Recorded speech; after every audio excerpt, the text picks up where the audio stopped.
আমরা সবাই খাই এখন।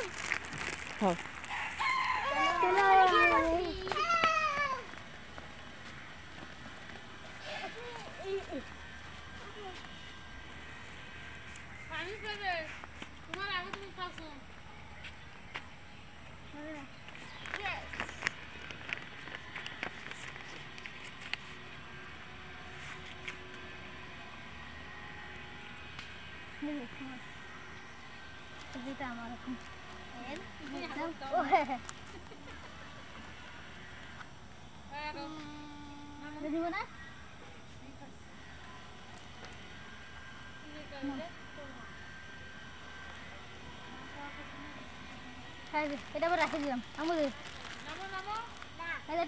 একটু ব্যস্ত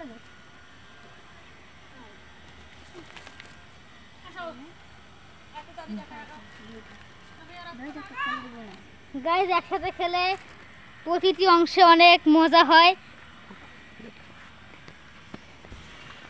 গাইজ একসাথে যদি মানুষ খায় তাহলে প্রতিটি অংশ অনেক মজা হয়। বন্ধুদের সঙ্গে খাওয়া মানেই গল্প, মজা আর আনন্দের ঘ্রাণ। একা খেলে পেট ভরে, কিন্তু দল সহ খেলে মন ভরে যায়। একসাথে খাওয়া মানেই ভালোবাসা, বন্ধন আর আনন্দের উৎসব। গাইজ কেমন লাগলো আজকে আমাদের ভিডিওটা? যদি ভালো লাগে তাহলে লাইক কমেন্ট শেয়ার করবেন এবং আমাদের চ্যানেলটিকে সাবস্ক্রাইব করবেন। আসসালামু আলাইকুম সবাইকে।